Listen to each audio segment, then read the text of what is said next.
numbers come first. Moving forward with the Decker team. Moving forward together with the Decker team. Welcome to another episode of Life's Inside Track with Yetta Decker Ken Decker. and Suzan Hart. if you haven't gotten to know her yet, you're going to continue to get to know her even better, because not only are we going to share thoughts, truths, techniques, and tips about real estate and really living the best life possible and making good with your money. We've been talking about this. You're actually going to get to hear the continuation of Suzanne's story as a first-time investor. Well, she already has her home, so some might say she's a second-time investor, but a first-time investor when it comes to with the intentionality of investing in real estate. So this is kind of like reality radio. And reality YouTube. I thought I'd never do a reality show. And here you are And on, here I on am. Ken and Decker's. Wow, I got rented lips today. But that's all good. Ken and Yetta's reality show. And so looking in person needs to come after the numbers. Absolutely. Many people want to go out and look at properties before they get their financial ducks. And I understand you don't have ducks. I don't have ducks, but you told me I had What's ducks. your house heated with? Oh, ducks. Oh, sorry. Oh, my God. You have heating ducts. I do. Okay. I didn't even see that one coming. And Suzanne announced before we went on air that she does not have ducks. So why are we talking about her financial ducks being in a row? And Ken just zipped it.com until we were live with you.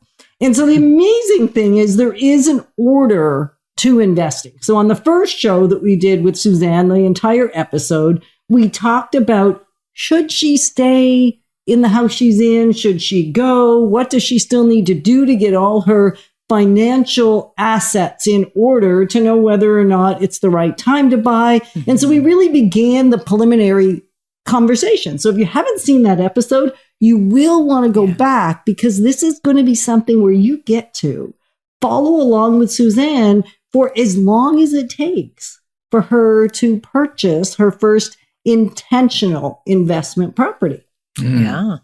So, Suzanne, you started getting your finances in order. Mm-hmm. And I think for many of the people that we talk to, that's the first step. Really, it's the first step is talk to a mortgage broker, find out, where you're at financially. And so tell us a little bit about how long have you been waiting to invest? That's one of my questions. Oh, that's a great question. I've been waiting a number of years, and it wasn't that I wasn't ready. I think I said this on the last show, was that I couldn't find a great guide. And I've spoken to a lot of real estate agents.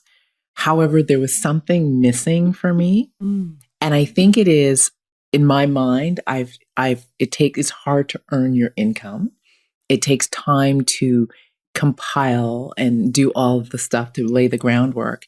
And there wasn't anyone that I felt confident that could guide me around investing where I felt safe, where I felt like they had my best interest at hand versus just another real estate transaction. Because I was looking for retirement growth. I was looking for a strategy, and people wanted to sell me a home, not actually explore a long-term strategy. So it was when I sat down with the two of you that we started naturally talking about strategy and naturally talking about options and naturally talking about all these different things that I felt like I found them. I found the people I need to do this with. So that's kind of the wait. Mm-hmm. Cool. So how long ago did you buy your house, by the way? I bought my house, I think it's 10 years now. 10 years. Okay. So you've built up some nice equity in it, I'm assuming. Yep. Well, we talked about that a little bit on the last episode, right? There's a significant amount of equity there. Mm-hmm. And so now the conversation was, do we buy another one? Do we keep this one? Do we sell this one? What are we going to do with all of that? And we felt that before we could really decide all those things, is you needed to get your money picture in crystal clear. Absolutely. Right. So did you talk to a mortgage broker? I have spoken to a mortgage broker. So where we're at right now, I was in the middle of waiting for things to come back. So I own a business. and I also have my personal taxes. So those are now in and to her. All my paperwork is in at her office. So it was like, what do my debts look like? Luckily, I don't have a lot, so that's really good. What do I have savings? Do I have other investments? So it's getting all that information over to her. So that's where that's at right now. So I'm waiting for her to kind of send me back options and strategies and all those different things. Okay, so you're self-employed. So for someone who's employed, it's a little simpler because you basically hand in your T4s and your pay tax stub returns and your notice of assessments, and away you go. Now for self-employed, it's a little different because you have expenses that you write off, and so they want to see more than just how much money you made. They want to see your T1 generals, which is the whole tax return. Yeah. And then they also want to see the notice of assessment. Did they ask for 2 years? For 2 years, yes. Yeah. And did they ask proof that your taxes were paid? Yep. Okay. Done and done. Done and done. Done and done. And the reason we said first we got to get that in order is because until we've got some sense of the ability to purchase, there's no point in going to look at a house. Like, get the numbers done first. The number of times I've had really dear, wonderful clients call and say, let's go looking. And I go, whoa, let's just back up a minute. Let's back up the train just a tiny bit, or the bus. We can look online. We can, looking online to get an education, to get an understanding. But really, you don't want to go into property because if you fall in love with something, you're not equipped to buy it anyway. And for me, I appreciate the looking online, and I appreciate I get these emails from the two of you with, what's happening in my area. What are the investment properties in my area? And what it's done for me is it's made it real. Yeah. Two is it's made me see that, I can do this. This is in my ballpark.